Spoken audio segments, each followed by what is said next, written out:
He's R. Duveen, he's PG Chu, and Yeah. Carolyn, and Dan Young. Man of many faces today. Yes, Becky always texts me right in the middle of the So stuff. don't answer it. I'm not. What?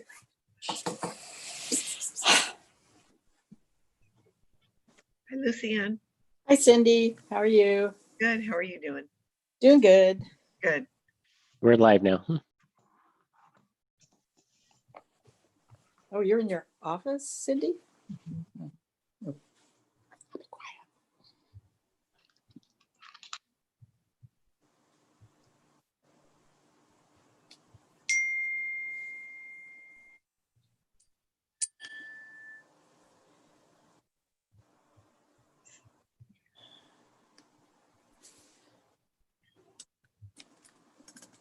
There we go. That's better. That cleaned it up. Now I see one Dan Young. I see Robin and John. Perfect. Let's see, I need to get a group. Mm-hmm.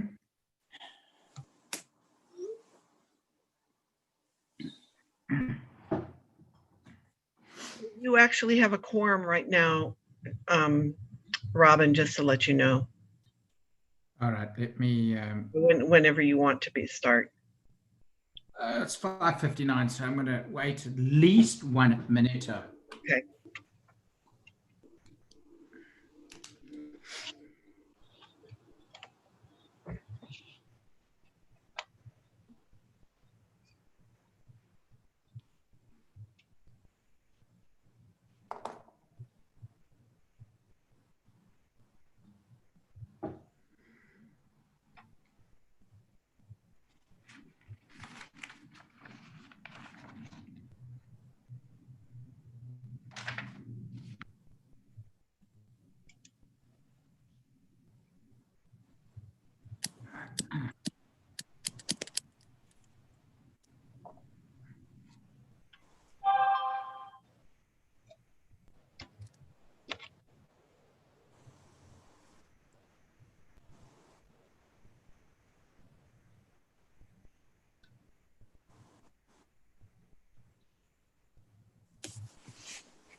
Sending it to Becky.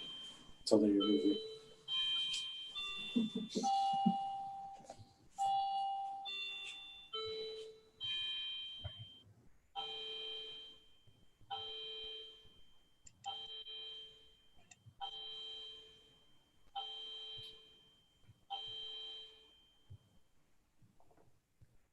All right, should we begin?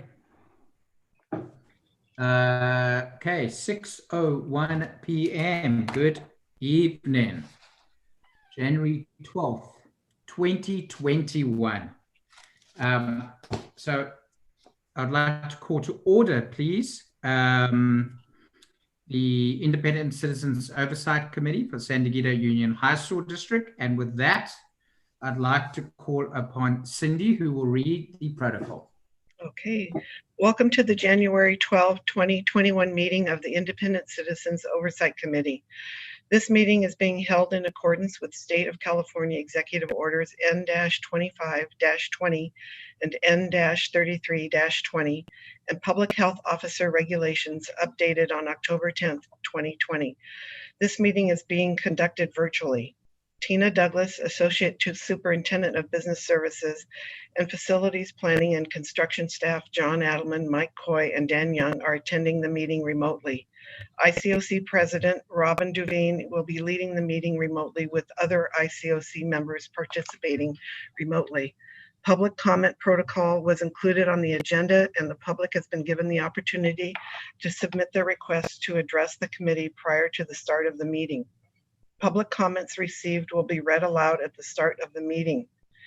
This meeting is being live streamed and audio recorded. No comments were received.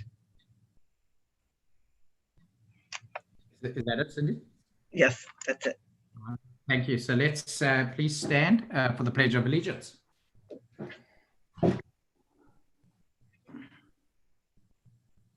I pledge of allegiance to the flag of the United States of America and to the republic for which it stands, one nation,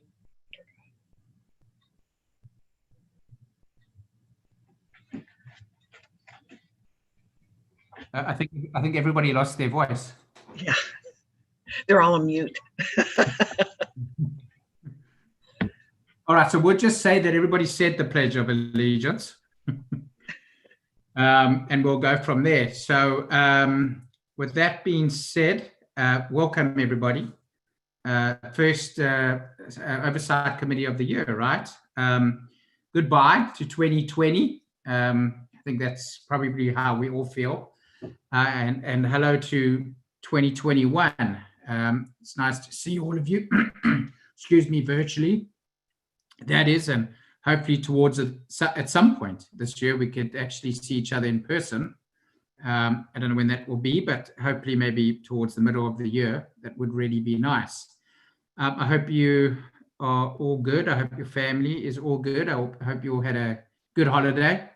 Hopefully some of you rested, some of you maybe not. But whatever you did, I hope you made the best of it. And Happy New Year. Welcome to 2021.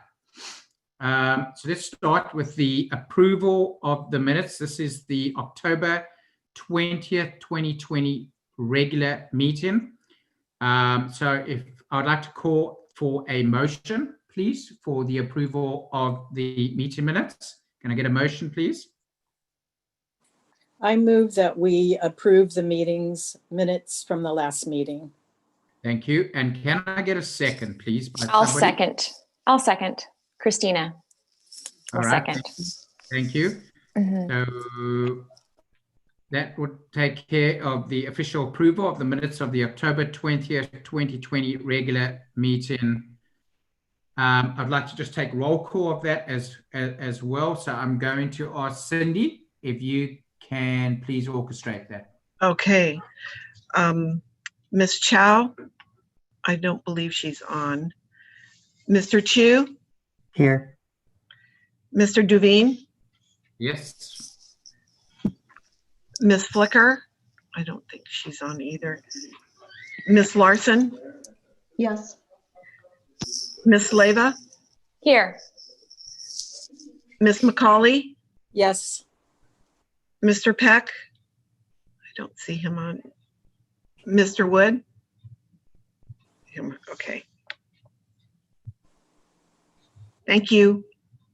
There was I saw an email come through. I don't know if it was Adam that was on the phone or John was on the phone. Somebody was on the phone calling in. Okay. So That was maybe, John. He said, I'm on the phone only. He has pre-reads and the presentation, and he said he'll be on mute. okay. So John is listening, but no voice. All right. All right, let's proceed forward to item number 4. Item number 4 is public comments. Do we have any public comments? No public comments. No public comments. Thank you very much. That concludes item number 4. We will now move to item number 5, which is falls under the information items.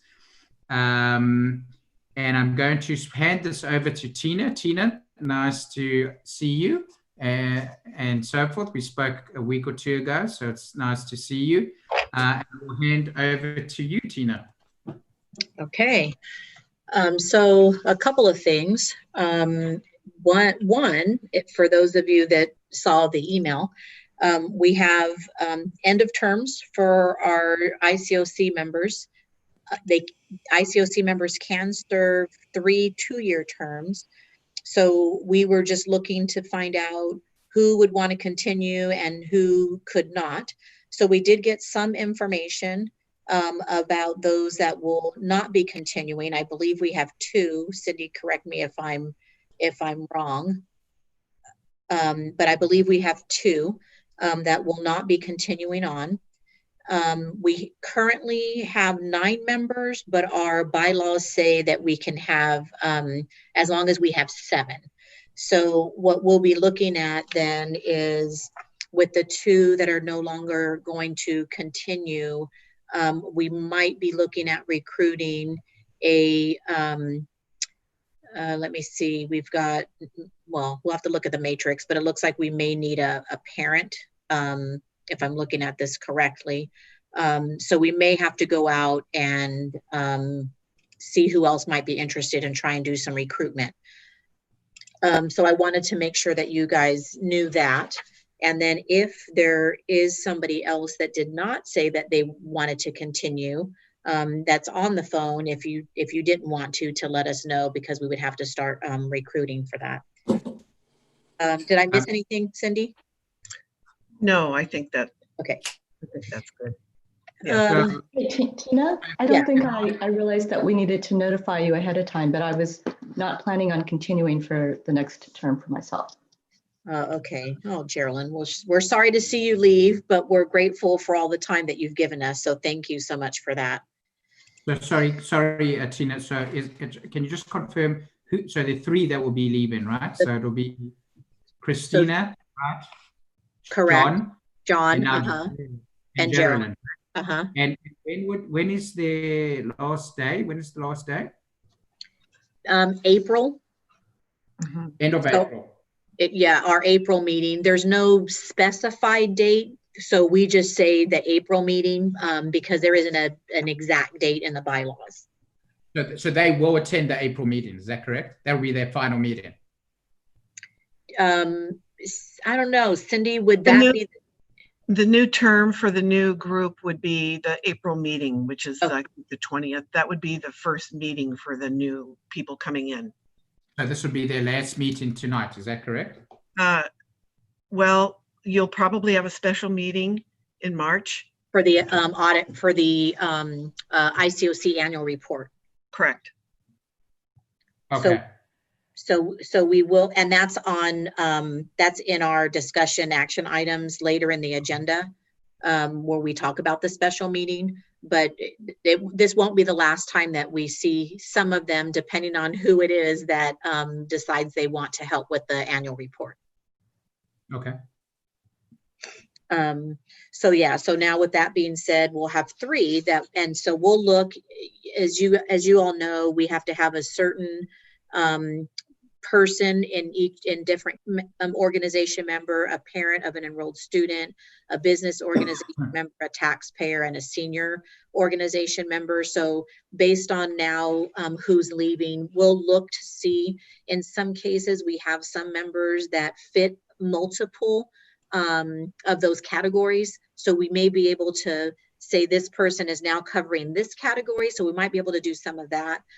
But we will definitely let you guys know how many we'll be recruiting for, because we probably will have to recruit for at least one now. Okay. So then the other piece that I wanted to bring up is Form 700. So Joel Schultz is typically the person who sends out the information and making sure that the Form 700 conflict of interest form gets taken care of. And I believe that she forgot to send that information out to everyone. So you will be getting contacted by Jo, and she'll be sending you that Form 700 to be completed. And for those that haven't filled them out, she sends along some instructions on how to complete it, but it's basically just to make sure that you have no conflict of interest in serving on the ICOC committee with any connections, if you will, with board or things of that nature. So when she sends you the information, if you have questions on it, you'll have the instructions, but you can reach out to Jo, and Jo will be able to help you with that. Besides that, then just kind of where we are with opening. I mean, as you guys all know, you know, we have some small groups on campus. We've expanded a little bit of that in the sense that our schools have kind of opened up for our most neediest students. So we already have our special ed students who are back on campus, and they're being transported and are coming to school. We also are serving some English language learner populations. And then most recently, within this last week, actually yesterday, I believe, we started some additional groups of students for those that just need a space, that may not have the best spaces at home, those that may be at risk in terms of getting a lower grade like a D or an F. So we've asked those students to come back and get some one-on-one help where they may need it in small group pods physically on campus. So we've done a little bit of expansion there as well. Nothing yet in terms of where we're going to be in Q3, which is about January 27th is when our current quarter ends. So we don't know at this point what that's going to look like. So we'll just kind of wait and see. We had Rob, the superintendent, has been in constant communication with other school districts around us and what they're doing. And of course, we're able to reopen when the county health says that we can reopen. So we'll see where that takes us, but that's kind of where we are right now. So we do have additional students that have come up on campus this week, targeting a population that may need some additional supports because they are at D or F grades at this point in some of their classes. So that's kind of where we are, and more to come on that. But I want to commend John, and I know it's kind of unrelated to the work, but John and his team have done a fabulous job of just kind of getting schools ready with all the safety measures and things that have been put in place. So I appreciate all the work that they've done, because it's been a long haul, as you guys can imagine, trying to get schools ready for students to come back to learn on campus. So those are the only pieces that I had. And unless anybody has any questions, I'll punt over to Dan Young, who I think is going to be sharing the presentation. Sure, thank you. Let me just share this and make sure everyone can see it here. Yeah, perfect. How's that looking? That looks good. Beautiful. I got it. Looks good. Yep. All right. Well, perfect. Yeah, tonight's agenda is pretty short, but continuing with our typical topics for the evening of completed projects, current projects, change orders, projects in planning, which is a bit exciting as we're looking towards the future bond draw, and then the project budget update. So if you go ahead and click. Yeah, so in terms of our completed project, the Costa Canyon Culinary Arts Modernization Project is completed. Still making some final furniture and purchases, but overall the construction is now complete. And within this one, we've also made some additional AV upgrades, allowing for the recording of demonstrations that can be shared with this online environment, as well at the Torrey Pines Culinary Arts classroom that we had wrapped up a year or so ago. Also made similar upgrades there to the AV system, such that the teachers could make use of the classroom in the online environment, both for the recording of classrooms, both for the recording of the curriculum, as well as using the classroom if they so desired. So overall, this particular classroom has turned out really nice. There's actually an outdoor feature as well, in terms of a future collaboration area there that's already outfitted with fruit trees and planter boxes that the students can work in once folks return back to school, and make use of the space. So really nice. Also on, as a side note as well, in working with our Ed Services department, we did make a application for a state grant as part of the Career Tech Ed state program. And we did receive a high enough ranking as well, did make it through the second round to actually receive funding. So I forget the exact dollar amount, but it's right around $1 million that will also go towards this project and offsetting its Prop AA cost. So nice project. If I could add in real quick. Sure. That whole control for the AV is controlled by the teacher. So as she presents at her control station desk, she can control multiple camera angles to give students a really great close-up, not only remotely, but back when we return to the classroom, you can see the TV monitors in the background. No matter where you sit, you'll have a front row seat to be able to see important demonstrations like measurements, knife skills, whatever she happens to be cooking. But it pans to multiple areas on the desktop, so it's pretty slick. And the DVR makes it recordable, which I hear has been a popular feature. Yep. Yep, absolutely. In terms of current projects, it feels like a completed project, but we are 99.25% complete as of the end of last month, as we're wrapping up a few punch list items there on the school site, and wrapping up some of the final city post-construction approvals. So, but as I believe you're all aware, the school site's been occupied since the start of school by staff, and then in the last, seems like probably last month or two, besides the special ed population that's been there as part of Coast, the Sunset students have also returned. And from what I understand, between 4 and 5 days a week in some areas. So nice to see the site being used, with the capacities as they were designed for as part of the overall alternative school program. It made itself pretty conducive to small groups in cohorts. So nice to see the space being used. And then as well, go back real quick. Also, as part of this particular project, we did add additional funds as we were looking to outfit the classrooms with new furniture. And in there, you can kind of see the future experiment that we're conducting here at Sunset in terms of setting future furniture standards.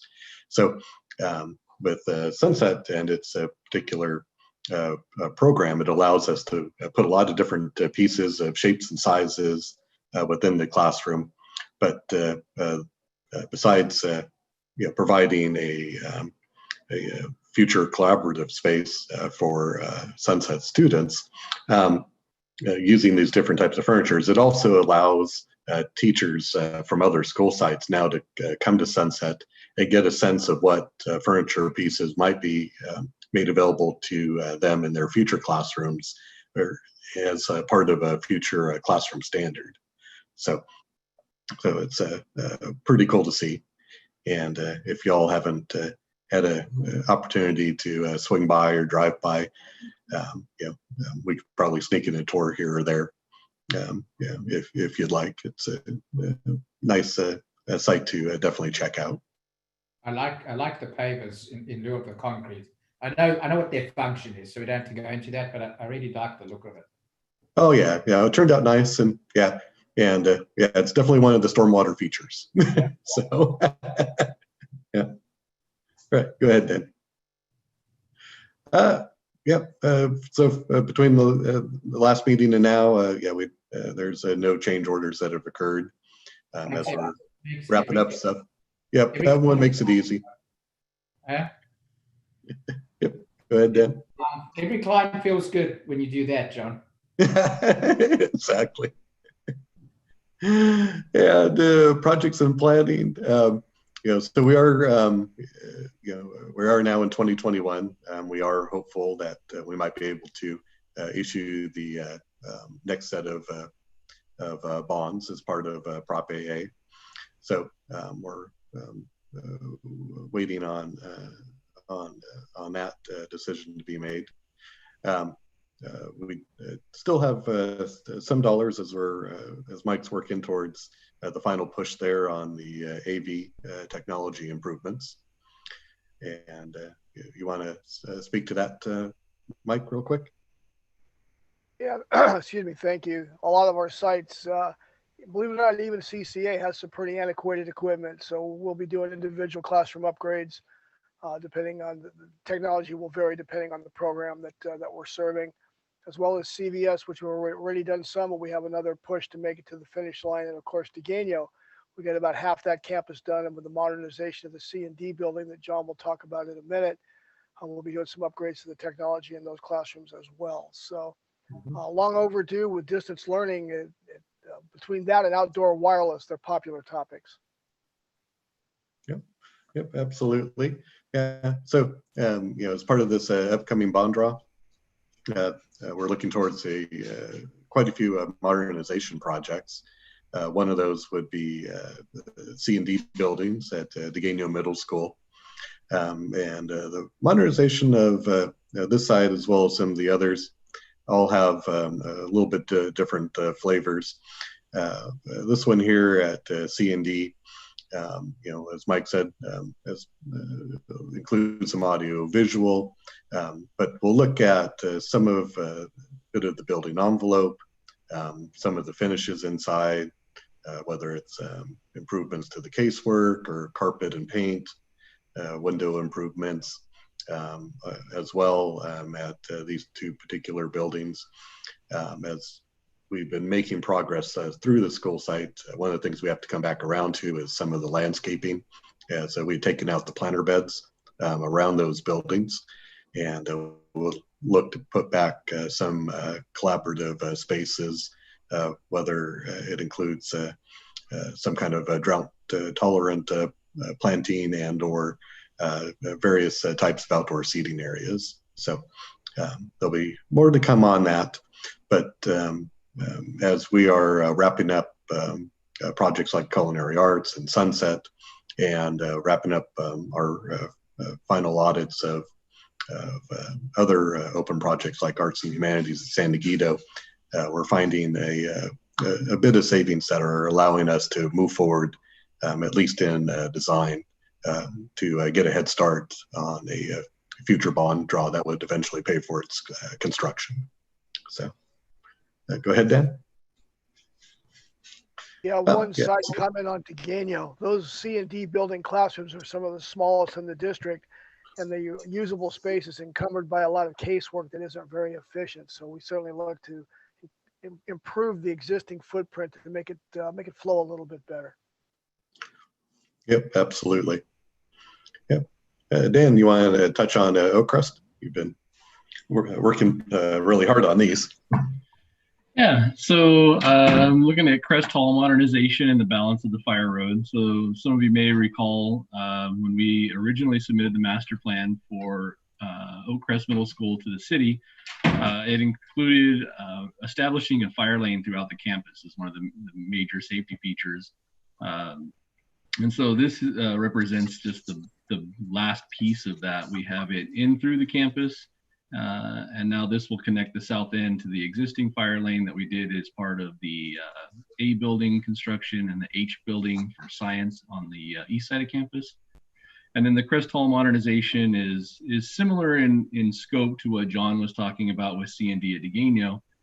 It'll largely be looking at some of the finishes. The one stark difference, I guess, in this one is where we've already gone through Degano and modernized the HVAC. Crest Hall, unlike the rest of Oakcrest, has not had the HVAC upgraded, so that's definitely as part of this scope with Westberg White as our architect. So looking forward to completing that last piece of the fire road and getting the Crest Hall modernized to bring it up with some better lighting, as well as some HVAC and some additional acoustic treatments. They use that with a stage, and so as we go through the finishes, we'll look to increase that acoustic value of the room as well. Jumping down to building C&I modernization. So again, probably I guess it was about 2014. We went through the west half of building C, also known as the learning commons, and we brought that up to the district standard that we had established for converting media centers into learning commons. And that, of course, was a great success in taking some of the book circulation and modernizing it and making it a little bit more pertinent to the students there. But what we didn't touch was the eastern half of that building. And so this phase will involve going through the eastern half and modernizing those classrooms and some of those office spaces as well.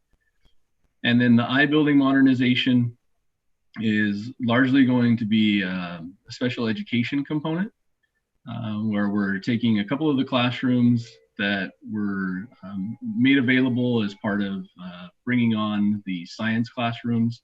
We'll be converting these classrooms now to a special education function.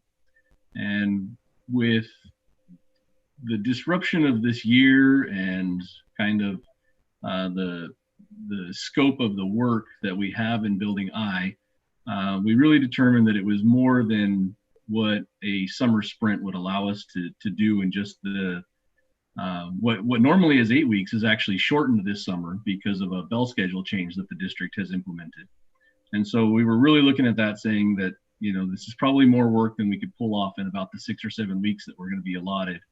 And so with some of the disruptions that are already taking place this school year, working with our special education staff and with the principal pre-Weatherford at Oakcrest, there was a determination made that it would be easier to adjust through the campus this year and turn those buildings over to us in May. So you see that that estimated start date of May 2021.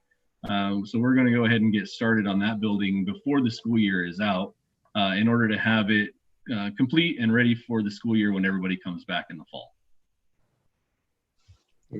Cross our fingers. Cross our fingers. I'm an optimist. Excellent. And then at San Diego Academy, we've pulled out what was the Sunset interim campus. So if you've driven by that school site, we have a construction fence up protecting the lot after having done the demolition.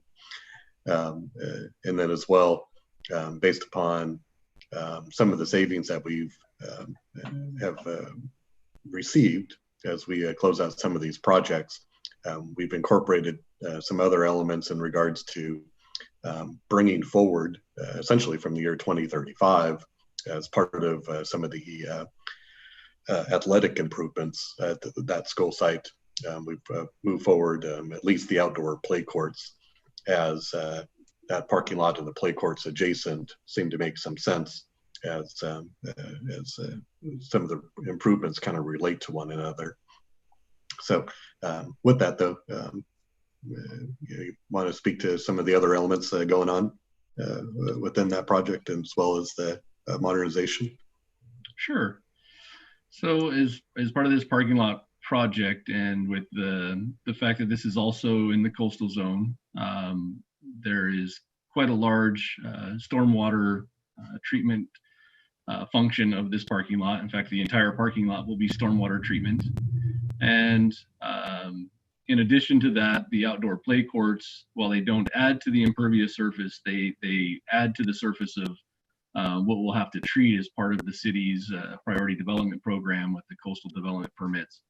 And so as we look to bring in about 3 basketball courts that can also have an area where they can have ball wall, and there's additional training that they do along the perimeter for the different various components of PE.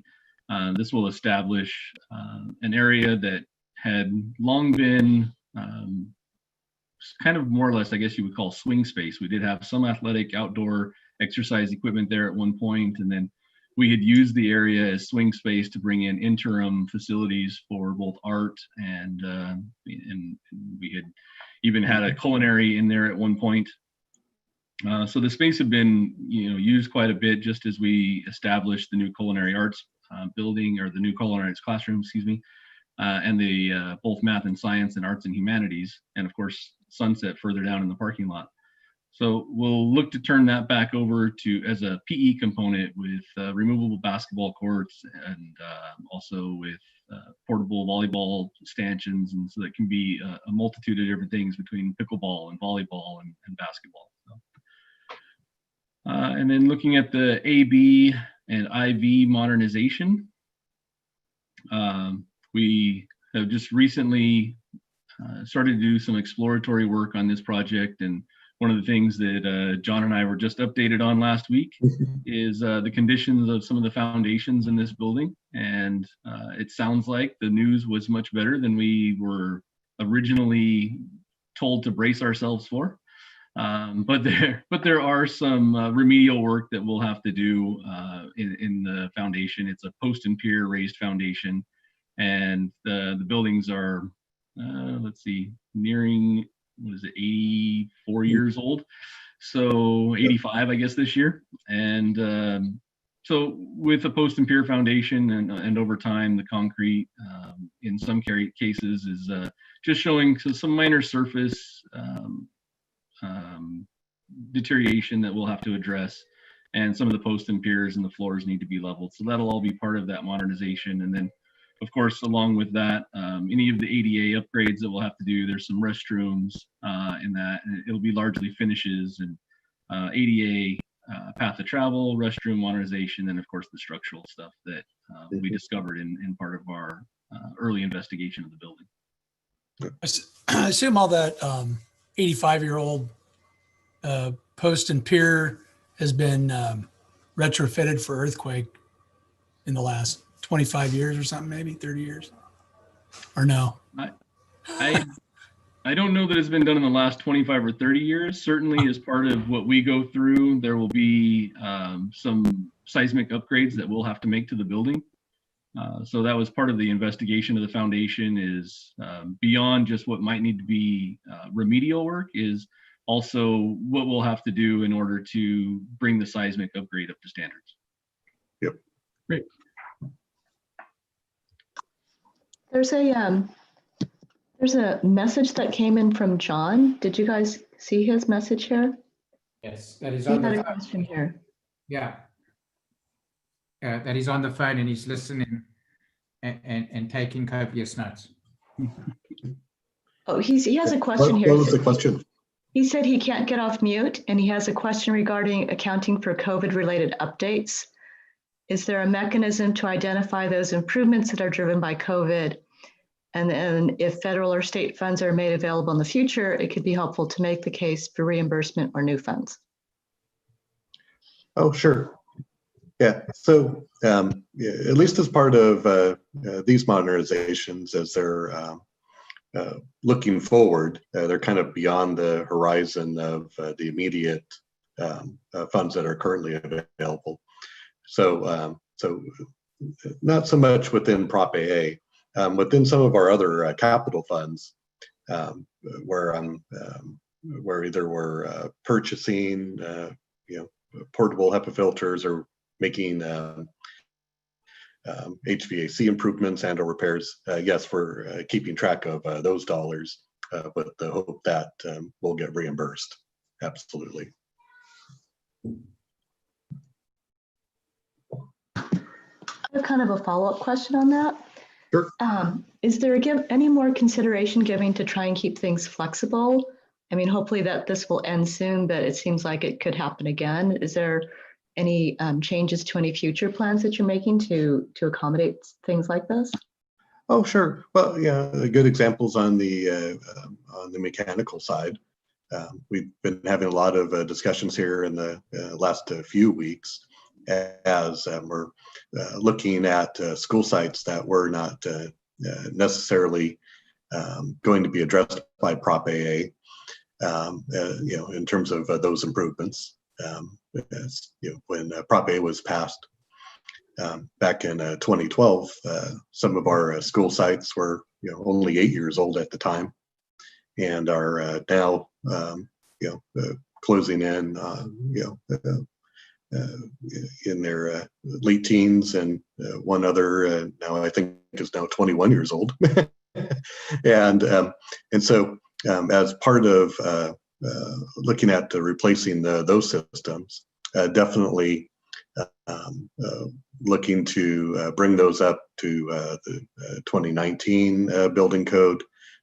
We're looking at making sure that not only do those systems accept MERV 13, but also looking at what type of MERV 13 filter as well, making sure that we are designing and sizing those systems to, in our case, accept a panel structured filter versus that more traditional pleated or pleated cardboard filter they might use in your home.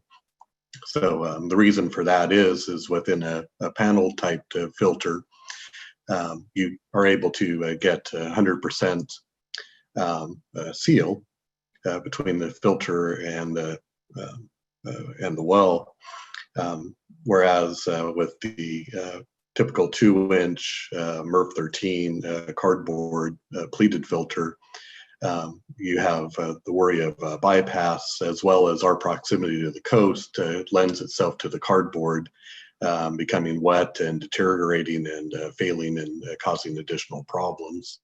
So the nuance between that is, when we're looking to design it, we would need to make sure that the well is deep enough, because a MERV 13 panel filter is much thicker than your typical 2-inch pleated cardboard. So we need, so we're definitely making sure we look at those kinds of considerations, not only from a ventilation perspective, but also from an operational and operational perspective as well. So, and then, and then, similar to the culinary arts, making sure that we have tools in place for our teachers, whether they are teaching within the room directly to students or not. And also it's lending itself to other uses in the future, whether it's being able to record and post as future assignments or work related to the curriculum being provided. So John, some of the things that we're working on.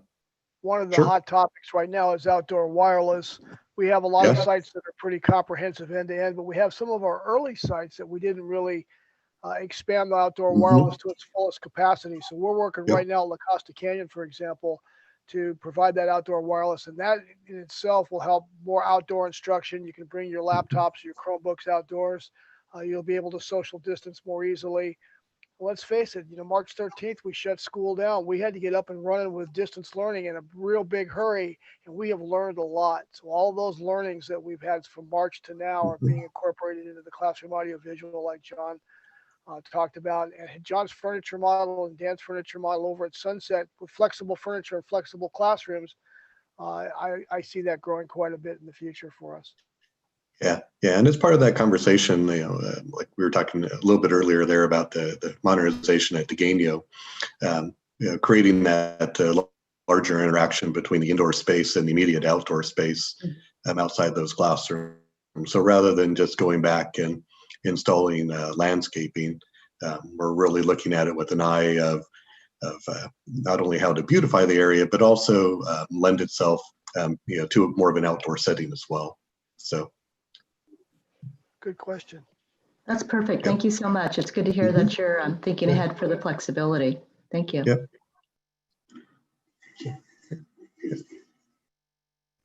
Yeah. Oh, yeah. Yeah. You want go ahead, Dan. You can take over the Torrey Pines as well. Sure. So I think this project has been in planning for the last couple of meetings for sure. But we did bring on CW Driver as the contractor for the balance of the I-building project there at Torrey Pines. And for those of you that may remember, we had torn down a portion of the adjoining building to this building I to make space for the Performing Arts Center, the dance room, and the music program. And so as we developed that end of the campus, we're now coming back to building I. This is, for me, a very exciting project as we're bringing in a makerspace at the high school level. And this is a bit of a new project or a new concept for our school district. And working with R&T and their folks. And then we've got some wonderful teachers at Torrey Pines that have been just indispensable in how this space should come together. Working with them has all been great. And I think this is going to be something, really spectacular for our district. I would be surprised if there aren't folks from around the county that want to come and see this space when it's complete. Just bringing in that makerspace function where the kids can have a CAD lab that is right off of the makerspace to design basically to their heart's content. Whatever the curriculum supports or they can imagine, they'll have a space that they can go then out. We'll have different mills and lathes and machinery and laser cutters and plasma cutters that they can go out and then actually create their design. So that's going to be a fantastic function for those kids. And then as well as part of that, there was a lot of space that was vacated from the music room that will make up the majority of that maker space. But we also had some underutilized space from when we had moved both dance and music out of that building into their new homes.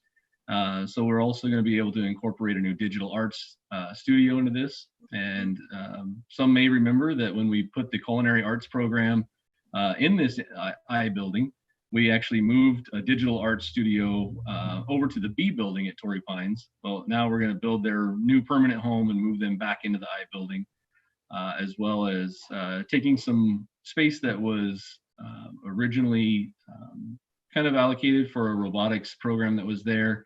We're going to help convert that into part of that CAD lab for the makerspace. And then we also worked with the folks from the robotics program to make sure that the makerspace will support that program as well. So that's going to have a lot of multi-function with this makerspace. And we are actually DSA approved on this project now, and we're working with CW Driver just to kind of wrap up some of the scopes for the bid packages. And we've gotten some comments from the Department of Environmental Health for the other portion of the project, which is on the west side of the building, and that's our new food service facility. So we have the food service facility there that's just to the west side of the football field across the Fire Road. We're going to relocate that to a more central location in the campus and incorporate a lot of the more enticing ideas in terms of attracting students to stay on the campus for the food service. And then the serving area will also kind of be combined as a multiple use space so that when it's not being used for serving students food, we can kind of cordon it off and the principal would have use of it for the site. They could hold things like principal's coffee or department chair meetings, things of that nature. So outside of that area, it'll be kind of a combination of expanding the Fire Road and then also some site work that will help support that food service and make those connections between the existing quad and the construction that we've had both with the PAC and music room component, as well as this new modernization on the I building. With the new arts classroom building. Yeah, and the other nice.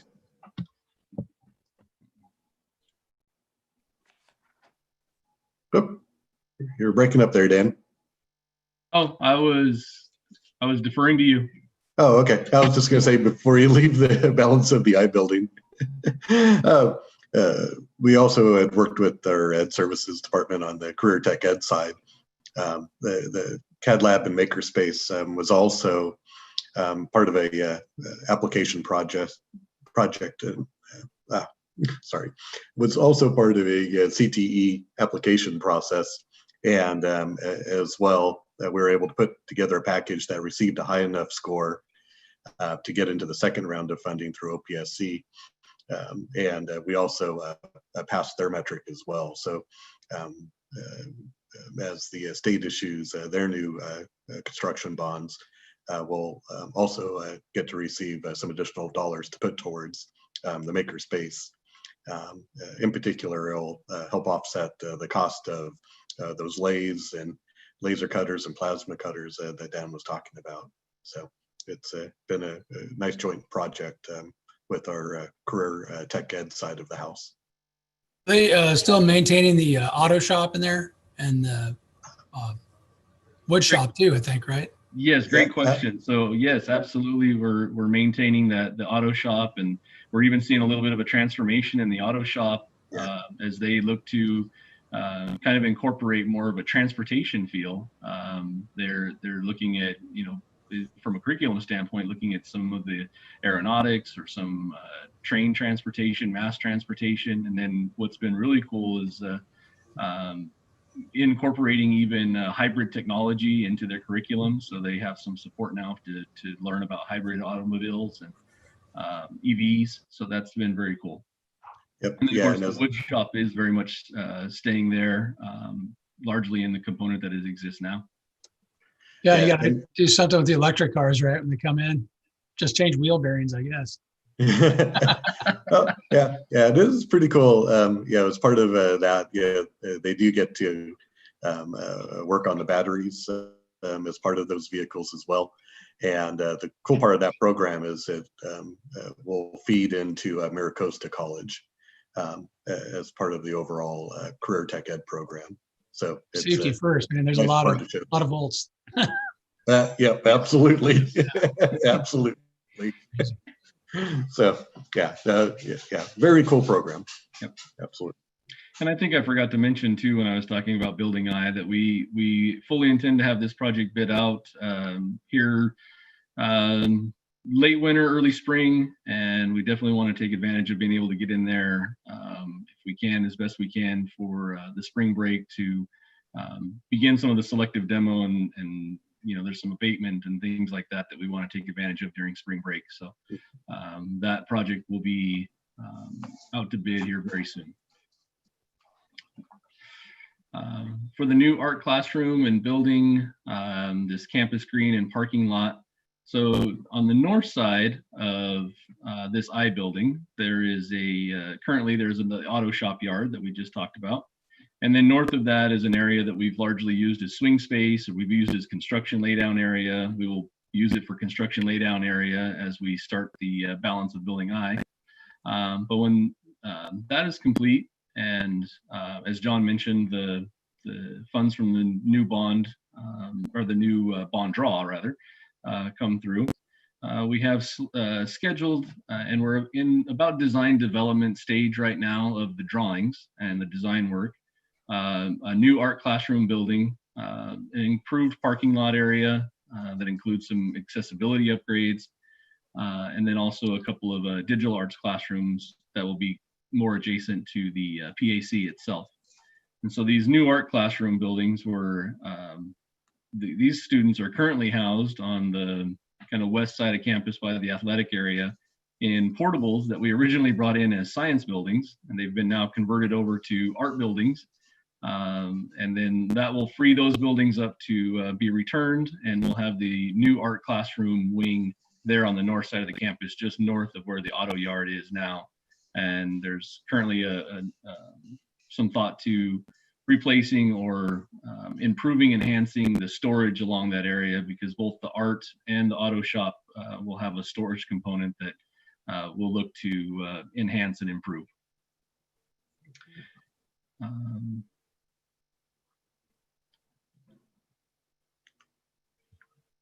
Did you have anything to add before I go to the next slide, John? Nope. Go ahead, go for the next. Yep. Yeah. So just to wrap up, is our project budget update. As we've talked about, we're ready for another bond draw, which we were planning on issuing here in 2021. As we're winding down to about the last $5.5 million there in unallocated budgets. Of that, we've coming into the meeting had about $1.2 million of truly unallocated project dollars. A lot of that is a result of savings as we've been closing out projects that have been completed. And that allowed us to put some dollars towards the design of the Degano modernization project. So at this time, we have about roughly $900,000 that we're looking at as part of this future 2021 draw. What other projects we might be able to include as part of that draw, and maybe start moving forward on design to get a little bit of a head start before those dollars arrive. So, when is that one drop going to happen? What month are we talking about, Joe? well, I'm waiting to see how our overall district financials wrap up, as we need to make sure we have a good credit perspective before we go out into the markets. So in a perfect world, I'd love to see that before June. And but, how much are you trying to secure? Based upon the projections, somewhere between $20 and $25 million would be kind of the expectation. 20 and 25 million. Okay. Yeah. So hopefully when we come back around to our April meeting, we'll have a little bit more detail on that. Okay. Yep. So, yeah. So with that, that wraps up our project update. A quick question: that unallocated budget, that 5 million, right? For is some of that just from savings, from change orders and things like that? Is that what that is? Excess there? Oh, well, as part of that 5.5, some of that's budgeted dollars in the grand scheme of things, but maybe the dollars just haven't been fully contracted up yet. So that's part of it. But included in that is also some of those dollars towards those audiovisual projects that Mike spoke about earlier. Also includes some administrative dollars, also some dollars towards the some of the solar lease payments. So they're all wrapped up in there. So what happens with some of those dollars from change orders that get credited, some of the allowances and contingencies, whatnot, that come back? What do you do with that money? Sure. Yeah, and that's exactly what we've been talking about. So out of that 5.5, I think back in September there was roughly around $1.5 million, and since September, moving forward with these modernization projects, just in terms of a design perspective. So as we get these savings, we either increase scope, such as with the parking lot at San Diego, being able to add in dollars towards those basketball courts, or move forward with design towards those projects we would look to fund with the 2021 draw. And does that money that gets credited, does that go back to the same schools, or do you allocate that to other schools? Yeah, it just depends on the overall financing plan. So some of it gets reinvested back into the same schools, and some of it goes back towards projects that are in the list.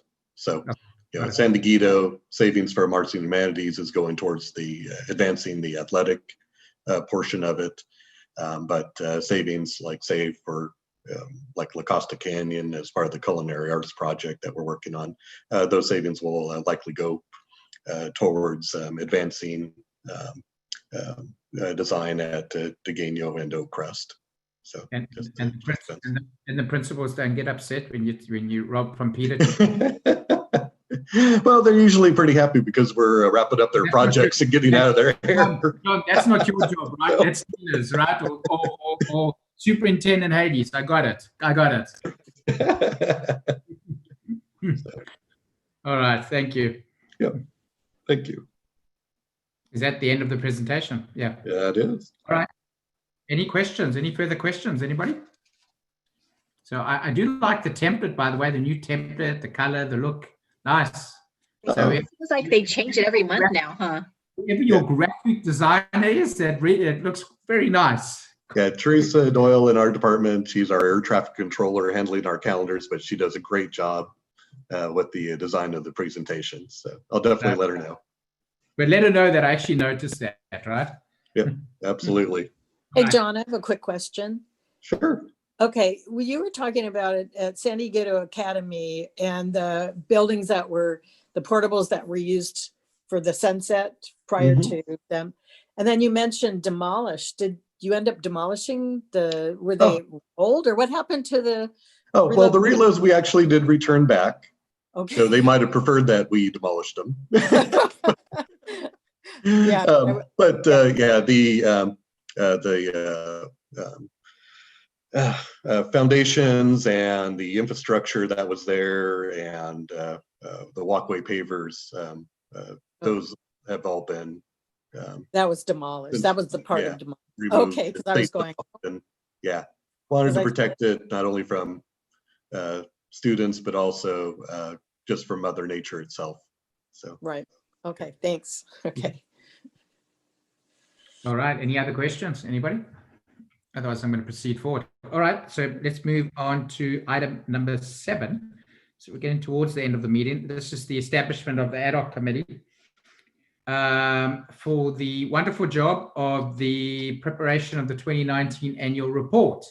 So Cindy, I'm going to ask for a little bit of help here. Maybe you can help me. How we want to go about. We've got to select a few of us. I believe last year was 4, the year before was 4. So I'm going to guess the number this year would be 4 again that would participate in the preparation of the report. Obviously, we do share that with the main group. We come back, we have a special meeting.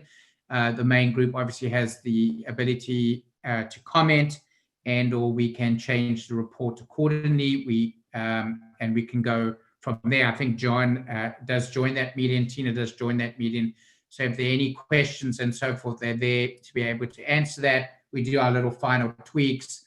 It then gets finalized. The auditor comes in. He talks to us as well, tells us all the wonderful things we did as a committee and all the wonderful things John and his team has done and so forth. And then we go to the board meeting, and somebody very special goes and presents it to the board and gets a round of applause, and then we start the whole process again next year, right? That was a fabulous recap. You didn't need Cindy for that. Right? so that's kind of the way it works. So Cindy, help me. How do we want to go about doing the selection right now? I don't. Do we need to take a vote? Not? Is it just who would like to be a part of the committee? I'm going to ask Christina and I'm going to ask Geraldine. Obviously, with the two of you departing, right? I'm assuming that you will not be part of the committee going forward, right? Am I correct in saying that? I don't think they can be, right? Because this is April where the next meeting will be, and I think we still might be in that time period. I'm still trying to figure out as we go through this, correct? So I'm assuming that both of them will not be part of the ad hoc committee, right? They can be part of the ad hoc committee. You'll return March 16th to share that annual report, and hopefully most of it will be done. And this committee will stay intact until after that meeting, at least, and until April, at some point in April. So at March 16th, this is when we come back and speak to the larger committee, right? Correct. Regarding that. When does the auditor come in? He normally comes in during that time as well. Is that correct? The what? However, so it's been extended this year because of COVID. They were given some relief in the sense of getting audits done. So the school district audits, which are the ones that are typically due prior to these audits, were extended from December to March. And so when Cindy reached out to the auditor in relation to the bond audit, they said that they probably won't have the audit complete and available until late March with the presentation in April. Okay. So we would have our first run prior to the auditor. That's what we said, coming in and talking to us, correct? That's correct. Okay, so we'll try to get that special meeting at the 16th. So I'm going to start with Christina and Geraldine and just ask the two of you, would you still like to be a part of this ad hoc committee, or are you okay if we go and select, I was going to say 4, but I'll say 3 other, 3, I know what Cindy's laughing there, have a smile on her face, 3 others to participate in the, as part of the committee. So Geraldine and Christina, am I correct in saying that? Would you like to join, not join? Would you like to give others the opportunity right now as you will be departed? I'm fully appreciative of all the work that we put into this. I feel like I put a lot of effort into the previous ones. I don't feel like I have a lot more to add to it. So I'm totally good with fresh eyes taking a look at this on my part. And I feel this. I feel similarly. So I think there's other people that are on the committee that might be interested. All right, cool. Yeah. All right, thank you. So I'm going to put it out to the floor. I guess we're looking for 4 people to do it. Who would like to help with the annual report? Who would like to assist? Who would like to be on the ad hoc committee? Do I have any volunteers? I will. Okay, so that's Adam. Are there others? I can help as well, Robin. Okay. I'm assuming, right, that I would be on it as well, right? If you guys are okay with that. If not, you may speak up now and let me know that.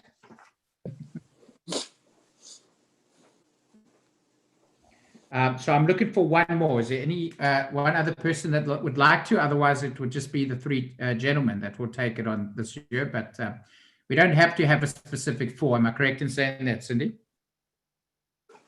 That is correct. All right. So is there anybody else that would like to participate? It is fun. I can tell you I that. know, Element in there. I did it last year, so I know how fun it was. Oh, sorry. Yeah, sorry. You were on it. John. Were you? What? Yeah, John can't speak, but should we? Oh, Adam's saying John. See what happens when we can't hear you, you can get voluntold. There you go. So should we? So John, can you email somebody and let us know if you'd like to be on the committee? Bring in a professional. Well, I think with that being said, I think we'll make the executive decision, all of us, and we'll add John to the committee. How about that? He doesn't have enough to do. So, John, thank you for being quiet, but we just added you. So let me just conclude for the record. So it'll be Robin, John, Adam, and Peter, right? That will be on the committee going forward. That's correct. Okay. And so just to add to that, I will send out an email, guys, to all of you. Cindy normally jumps in as well, and she does her thing, but I do my thing too, and I will reach out and lay out a schedule and how it's going to work and all of that good stuff and go from there. Obviously, my BFFE over the next month and a half to 2 months is going to be my good friend, John, right? Absolutely. John will be helping me through this process and helping us, I should say, through this process. And we'll go from there. So I thank you guys for volunteering. Appreciate it. And let's go get the report done, and we'll bring it back to the larger committee on March 16th. And we can go from there. So I think with that, I think we're done with that, and we can move on and go from there. John, I will touch base with you beforehand as well, just to recap last year and what we're looking for this year, and go from there. Nope, sounds great. Any questions regarding that, or are we all good? We all good? Okay. So I think with that being said, I don't think there are any other items for discussion, unless anybody else would like to say anything, mention anything, discuss anything, put anything forward. Do I hear any comments from anybody? John, No. I just got an email from John Wood, and he said he's glad to serve. Oh, nice. With those his exact words, we want to know his exact words. That's exact words. Glad to serve. Okay. Exclamation. Okay, great. All right, great. So if there's nothing else, guys, I think we will conclude and adjourn the meeting. And we will see each other on the 16th. And obviously, at John, Adam, Peter, I will reach out to you guys, and we'll be in constant communication over the next 6 weeks or so in the preparation of the report, and we'll go from there. So once again, Happy New Year to everybody. We'll see what the year brings, and hopefully it's a good positive year going forward. I'd like to thank the district for all their hard work, Tina and Cindy and John and your entire team for everything they did last year, and look forward this year to working with all of you again and to see all the wonderful things that the district will do, right, going forward, and all the great construction, right, that we can be a part of this year. So thank you very much, and have a good evening, everybody. Thanks, guys. Thank Bye. you. Happy Good New night. Year. Happy New Year. Everyone.